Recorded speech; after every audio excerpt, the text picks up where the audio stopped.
Olá,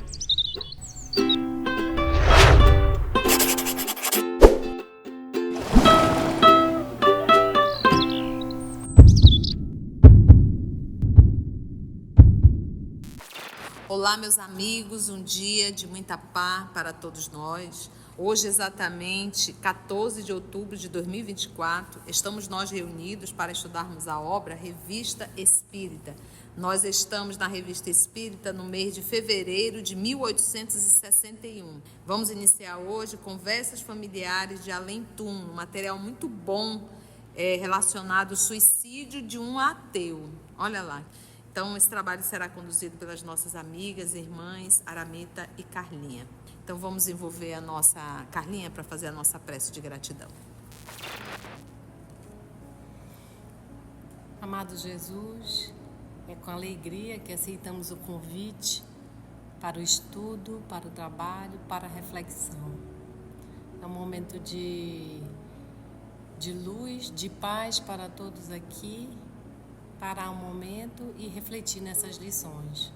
Ajuda-nos no entendimento delas e que possamos colocar em prática os ensinamentos, os aprendizados.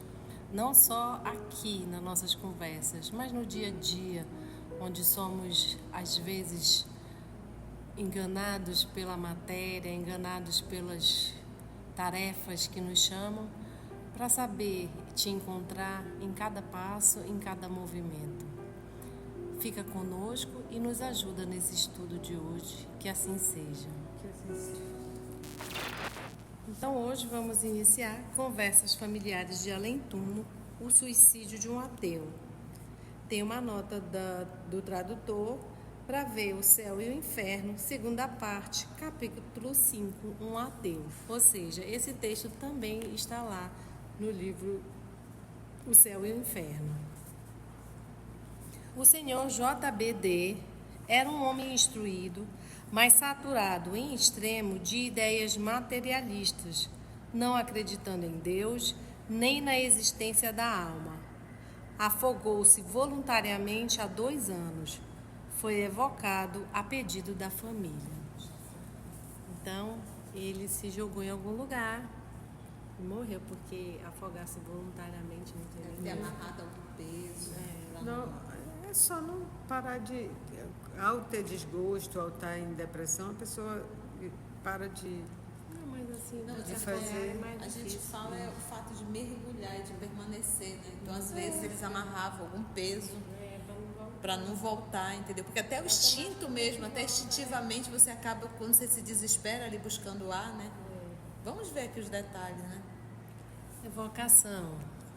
Sofro, sou um condenado. Fomos levados a vos evocar em nome de um dos vossos parentes, que deseja conhecer a vossa sorte. Podereis dizer-nos se esta evocação vos é penosa ou agradável? Penosa. A vossa morte foi voluntária? Sim. Observação. O espírito escreve com extrema dificuldade. A letra é grossa, irregular, convulsa e quase ininteligível. Ao terminar a escrita, encoleriza-se, quebra o lápis, rasga o papel. Pergunta de novo. Tende calma, que nós todos pediremos a Deus por vós. Sou forçado a crer nesse Deus. Porque vocês viram que ele era materialista lá e agora que ele desencarnou, está vendo que tem uma coisa além da matéria. É interessante, Carlinha, que ele não está em condições de se comunicar, né? Ele disse que é um sofrimento para ele, né? Que ele diz assim, é penosa ou agradável? Isso é penosa. Então, vamos ver, imagina a situação dele, né? Vamos lá. E a gente imagina como esse suicídio foi há 2 anos, que essa comunicação foi permitida para instrução. Sim. Porque ela primeiro ocorreu agora, 1861, e ela vai, em 1868, tomar parte no livro O Céu e o Inferno. Que motivo poderia ter-vos levado ao suicídio? O tédio de uma vida sem esperança. Observação. Concebe-se o suicídio quando a vida é sem esperança. Procura-se, então, fugir-lhe a qualquer preço, fugir da vida que não tem esperança, né? Que só a matéria realmente não diz nada. Com o Espiritismo, ao contrário, a esperança fortalece, porque o futuro se nos desdobra. O suicídio deixa de ter objetivo, uma vez reconhecido que, por tal meio, não se escapa do mal, senão para cair num outro 100 vezes pior. Eis porque o Espiritismo tem sequestrado muita gente a uma morte voluntária. Estarão errados? Serão sonhadores os que nele buscam, antes de tudo, o fim moral e filosófico? Grandemente culpados são os que se esforçam por acreditar, com sofismas científicos e a pretexto de uma falsa razão, nessa ideia desesperadora, fonte de tantos crimes e males, de que tudo acaba com a vida. Esses serão responsáveis não só pelos próprios erros, como igualmente por todos os males a que os mesmos deram causa. Então, se a gente acha que tudo acaba com a vida, para que continuar se eu tenho uma doença terminal? Para que continuar se eu tenho uma doença degenerativa que vai me levar fatalmente à morte? E, como ele diz, além de fornecer uma ideia do futuro, porque o futuro se desdobra, também nos dá um entendimento do passado, do porquê esse sofrimento ou o que nos sucede na vida atual, que a gente sabe que não é acaso, não é castigo, não é má sorte, não é nada relacionado a isso. Tudo que nos acontece e nos atinge, se não for um mal por nós buscado, é consequência do que agimos no passado. Seja o passado remoto, muito lá de atrás, ou um passado de agora. Então, tudo se encadeia e tudo dá sentido. Eu não posso ficar nem com raiva, nem me rebelar com Deus porque eu sofro. Eu paro e penso, o que me trouxe aqui foram as minhas próprias ações. O que vai me tirar daqui são as minhas próprias ações. É tudo isso que dá essa esperança e esse, vamos dizer assim, um sofrer sabendo o porquê, sem desespero e sem falta de esperança, né? E esse tédio, né, que ele fala aqui, né, o tédio de uma vida sem esperança. A palavra é tão pequenininha, tédio, mas ela é como se fosse um pântano, ao mesmo tempo uma areia movediça, que ela vai te consumindo bem devagarzinho, até tu desaparecer nessa escuridão. Quando você está nessa situação, nada expressa alegria para ti. Então, de repente você idealizou uma vida, é até aquilo, quanto mais se eleva, maior é a queda, né? Então, às vezes a gente idealiza muito uma vida, a gente idealiza, às vezes, um casamento perfeito, ou um relacionamento perfeito, filhos maravilhosos, uma casa, tudo, e às vezes não sai do jeito que a gente planejou, nem acontece. E a gente vai perdendo a alegria de viver. Ou, às vezes, a gente conquista tudo aquilo, mas a gente continua percebendo que a gente não está feliz. E a dor ainda é maior ainda, porque você diz, eu já consegui tudo, mas eu me sinto uma pessoa infeliz, eu não passo necessidade, eu não sei, mas isso está tomando conta de mim. Essa tristeza que a pessoa não sabe nem explicar. Então, a gente diz, é orgânico, mas o organismo ele não se fez por si só. Essa dor ela foi construída ao longo, às vezes, de décadas, até chegar nesse nível de um entristecimento total. Então, quando a gente chega nesse nível do tédio, em que para onde a gente vira está tudo preto e branco, é muito comum começar a sugestão do suicídio. E ele vai, também como uma areia movediça, te agarrando. E você começa a ver naquilo um final da dor que tu está sentindo, como uma única solução. Porque, na verdade, eu acredito que a pessoa não quer se matar, a pessoa só quer desaparecer. Ela não tem muita consciência. Ela quer desaparecer daquele palco, daquele ato. Só que ela não se apercebe que sair do palco, sair do ato, vai trazer uma consequência enorme para ela. Então é por isso que nós temos que vigiar muito os nossos sentimentos, trabalhar muito isso. O que eu gosto de lembrar do Emmanuel quando ele falava com o Chico, quando o Chico entrava no entristecimento, na tristeza, né, que é uma emoção humana, faz parte, a gente está encarnado, a gente vai se deparar com essas emoções, tristeza, medo, raiva, alegria, isso faz parte da condição humana. E aí o Emmanuel dizia assim: Chico, vamos visitar pessoas doentes? E ele convidava e Chico ia para visitar pessoas, pronto, a dor dele amenizava. Então esse movimento de nós sairmos desse quadro para ir ao encontro do necessitado é um ótimo antídoto contra esse tédio que vai se alojando. Então dê sentido à sua vida. Cuide das plantas, cuide de pessoas. Tem gente que para sair desse tédio está devotando todo o seu amor a um animal. Como uma bengala psicológica para a pessoa se sentir amada, para a pessoa se sentir querida, para a pessoa se sentir necessária.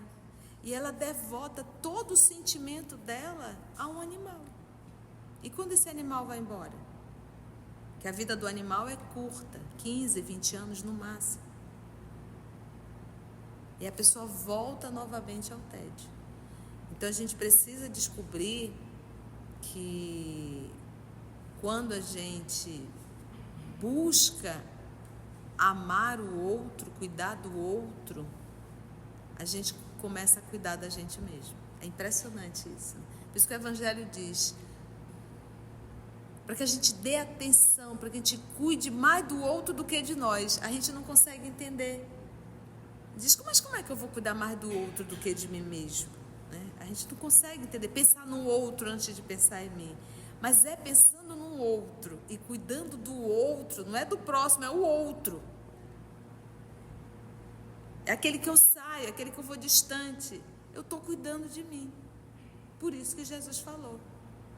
Eu estou aliviando a minha dor. Então façamos o bem, façamos a caridade. Visita pessoas pobres, leva um rancho, vá no asilo, vá no orfanato. Tem tanta criança precisando de carinho, precisando de fralda, precisando de leite, precisando de um abraço. É assim que a gente vai sair desse tédio. Não é no quarto, não é no escuro e não é apenas com o psiquiatra, com o psicólogo, com a medicação. É necessária a ação. A ação que é a lição de Jesus que ele nos trouxe, o ensino dele é o caminho. Por isso que ele diz, eu sou o caminho, eu sou a verdade, eu sou a vida. Então, Jesus nos trouxe todos os passos do nosso processo de evolução.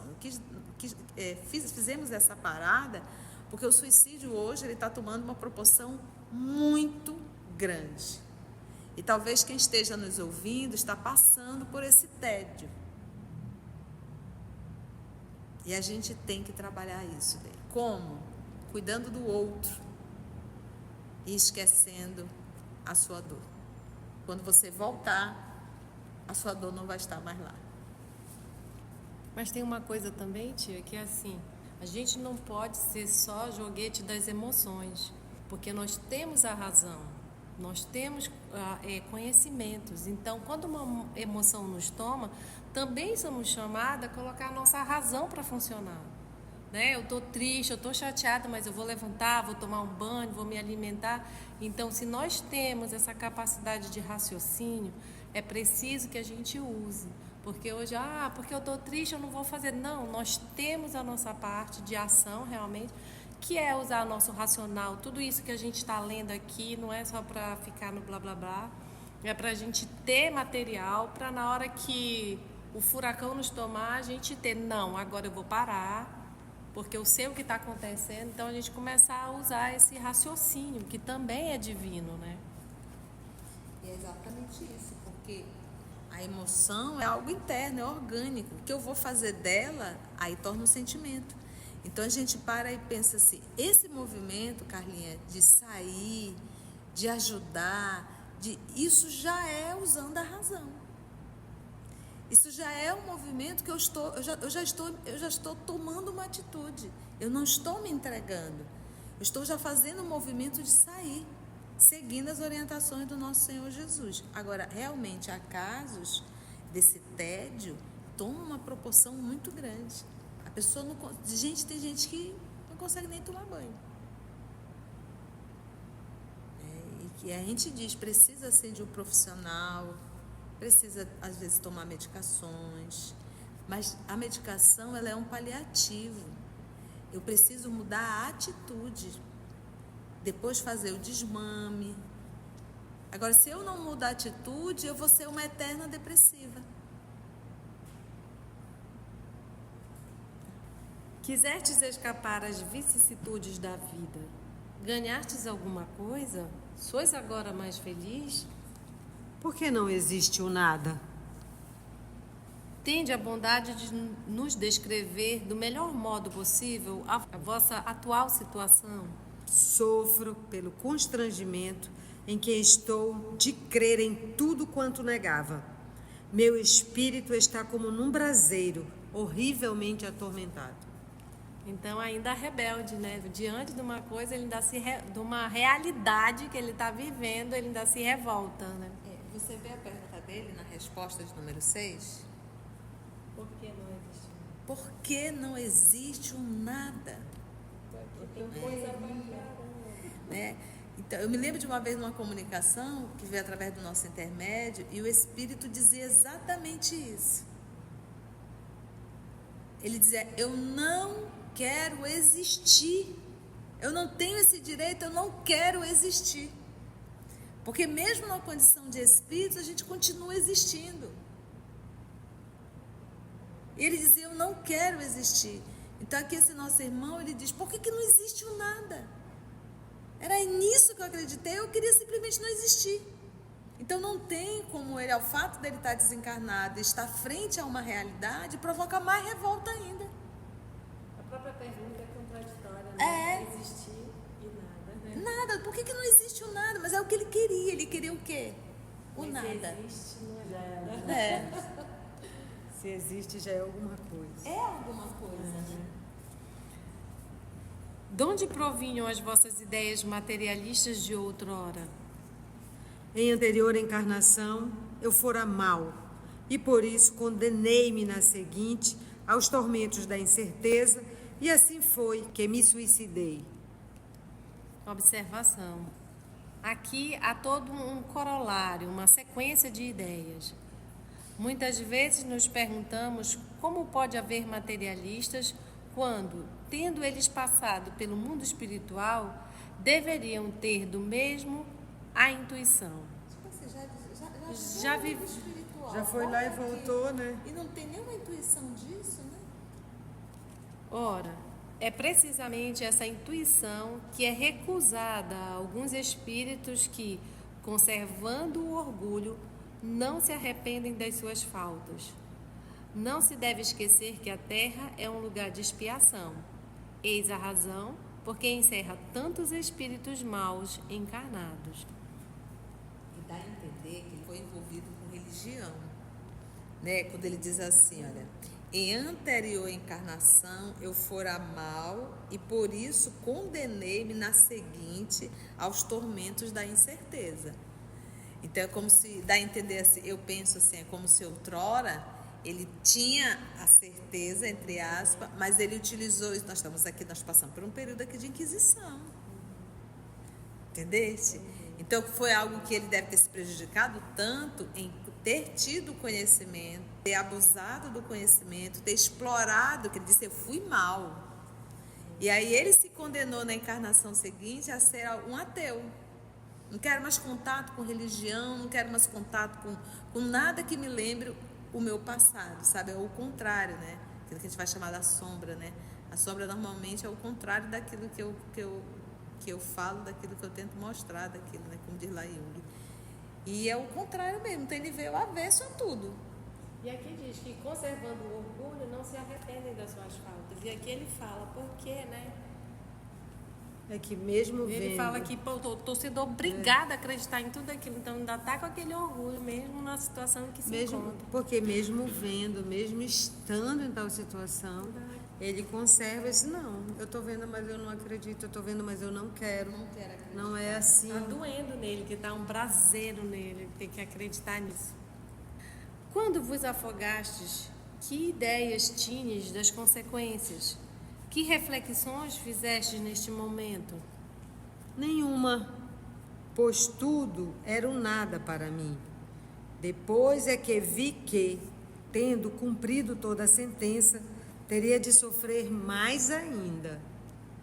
Toda a sentença é todo o período o desencarne e todas as energias, ainda tem que sofrer porque foi contra as leis, né? Agora, assim, é tão interessante, eu estou aqui pensando o quanto o espírito, ele influencia na sua próxima reencarnação pelas suas ideias que ele fixa. Então, ele fixou na mente dele, ele quis fixar na mente dele, nessa encarnação, que ele ia ser avesso a qualquer religião, a qualquer coisa que tivesse qualquer movimento religioso. E isso ele enfiou na cabeça e ele conduziu isso. Rebeldia e orgulho. Rebeldia. Então, quantas vezes a gente não faz isso? Quando a gente se nega, a gente põe uma coisa na nossa mente e traz isso. E não tem argumento que tire, né? Não tem argumento que tire. A teimosia, né? A teimosia, a rebeldia. Não recalcitres. Agora estás bem convencido da existência de Deus, da alma e da vida futura? Tudo isso muito me atormenta. Tornastes a ver vossa esposa e vosso irmão? Deixa eu só falar uma coisa, lá no livro dos médios não tem vossa esposa, só tem vosso irmão. Não. E para ver que ele, como essa existência de Deus atormenta, porque ele está sendo obrigado a ver que ele não foi por nada e não desapareceu. E que ele não tinha razão nenhuma. E por que não? Para que confundir os nossos desesperos? Exila-se a gente na desgraça e só na ventura se reúne. Eis o que é. Então, aí ele está explicando, né? O suicida fica separado da família para não misturar os desesperos, né? E a gente está estudando o Memórias de um Suicida e vê que é assim mesmo. Eu acho muito bonitinho, né? Para que confundir os nossos desesperos? O meu, da meu irmão, da minha esposa, né? Exila-se a gente, cada um fica isolado na desgraça e só na ventura, na felicidade que reúne. Eis o que é. E ele estava bem lúcido. Né? Prático, ele disse bem o que é. Incomodar-vos-ia a presença de vosso irmão, que poderíamos atrair junto de vós? Não façais, pois não mereço. Dá a entender que o irmão dele está desencarnado, né? Tá. Sim. Né? Por que vos opondes? Porque ele também não é feliz. Receais a sua presença e, no entanto, ela só poderia ser benéfica para vós. Não, mais tarde. 16. Vosso parente pergunta se assististes ao vosso enterro e se ficastes satisfeito com o que ele fez na ocasião. Essa pergunta também não tem no livro dos médios. No céu e inferno, né, livro dos No médios. céu e inferno. O parente que está pedindo para evocá-lo, que está na sessão. Parente, né? Sim, Tendes algum recado para os vossos parentes? que orem por mim. Parece que no círculo das vossas relações há quem partilhe das vossas opiniões. Quereis que lhes digamos algo a respeito? Os desgraçados! Assim possam eles crer em outra existência. Eis quanto lhes posso desejar. Se pudessem avaliar a minha triste posição, muito refletiriam.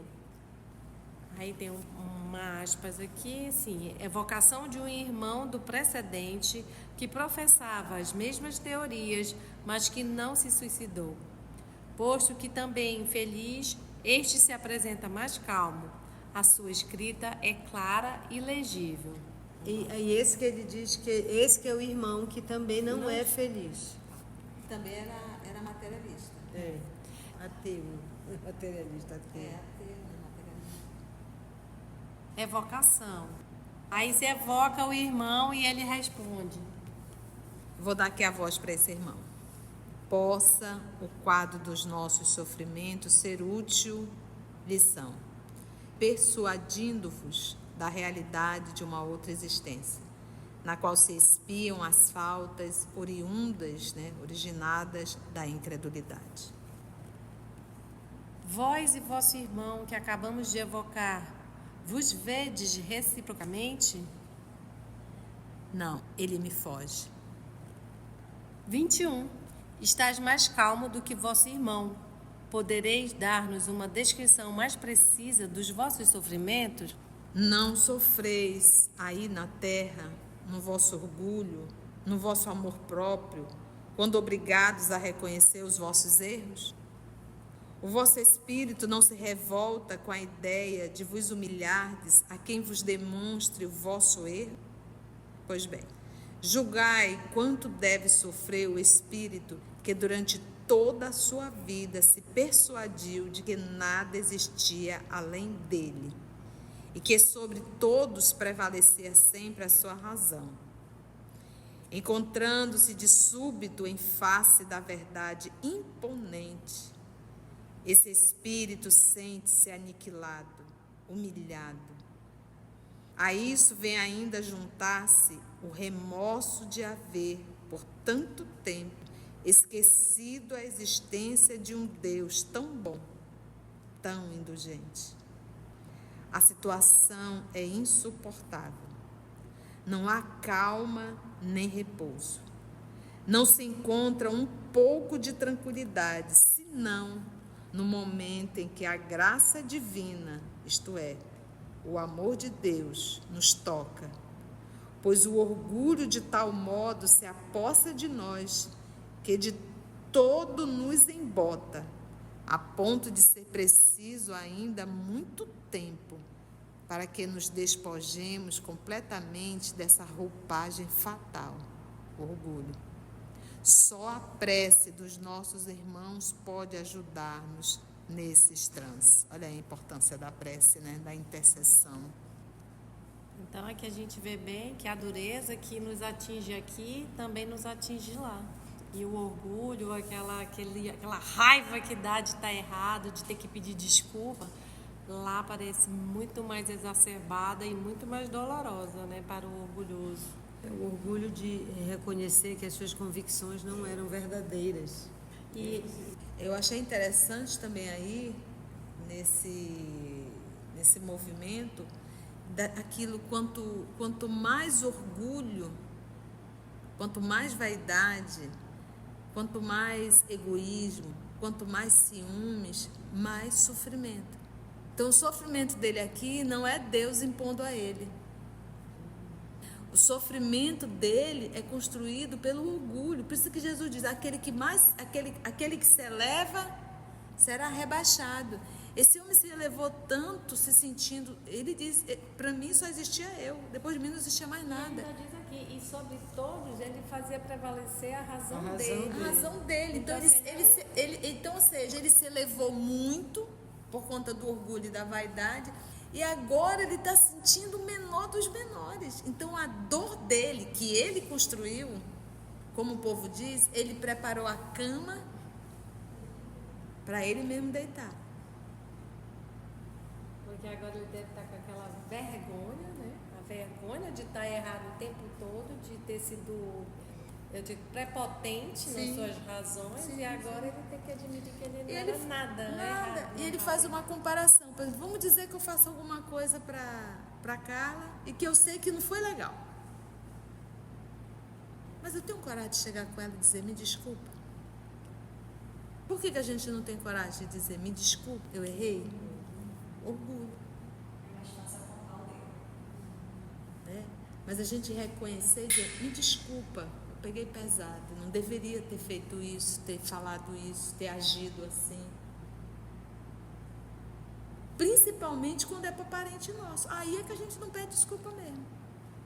Por conta do orgulho. Então, que a gente possa olhar essas coisas menores na nossa vida para a gente ver o tamanho do monstro que está dentro da gente. Que a gente tem que se livrar disso, né? E como é que a gente se livra? Aí pega a mensagem que a gente estava estudando hoje no Cartas e Crônicas, né? Exercitando. Então, ele aqui, num movimento muito maior, a queda dele, ele sofre. E sofre muito, porque isso para ele é motivo de muita dor. Ele estava onde? No trono. E O trono da razão. falando como o professor falou, ainda não dava para ter as minudências como o nosso lar, memórias de suicida, porque ainda estamos construindo as bases, né? Você não pode falar de coisas mais adiante antes de assentar as bases bem solidamente. Mas ele diz, esse aqui, ele não se suicidou, né? Mas ele é infeliz. E ele diz, a situação é insuportável. E quando o outro vai, o Kardec tem ainda o tino de escrever que quando esse outro escreve, a letra é horrível, ele amassa o papel, ele quebra o lápis, ele quer rasgar tudo. Então ele já dá a entender, já vai dizendo que a situação não é boa, que ele está lá, e às vezes o São Luís vem e diz, ele não tem condição de se comunicar, ele está só se comunicando porque tem alguém auxiliando. Então isso aí já vai dando uma visão para a gente saber como é que é. Mas está ainda colocando os alicerces. Nós estamos em 1861, só ainda tem 2 obras. Então, os espíritos eles vão colocando as coisas devagar para a gente ir aprendendo, entendendo, para depois vir mais os detalhes. 22. Cenas do próximo capítulo. Já, gente, foi rápido, né? Rapidinho. É bom, né, assim. Foi bom, não foi? Gostoso, Foi né? A gente ótimo. vai saber o restinho dessa história No no próximo encontro, né? Se você chegou até aqui o final, deixa seu comentário. É muito importante a gente poder ler o teu comentário. Não esqueça de curtir para que possa divulgar a página, dar o seu like, né? E, se possível, faça a sua inscrição no nosso canal e toca o sininho. Porque quando você toca o sininho, o YouTube avisa para você quando o EOS publicar um novo estudo. Então, receba um grande abraço da família EOS Manaus.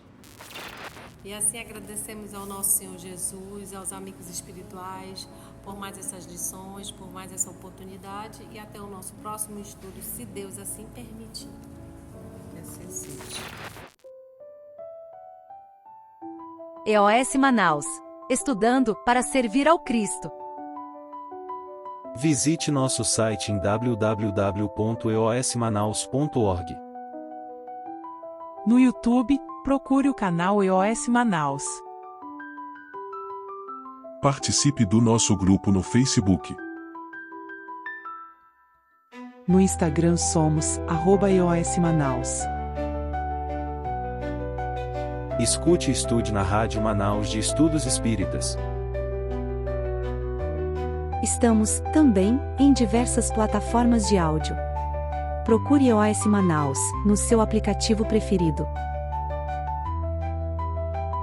EOS Manaus. Estudando para servir ao Cristo.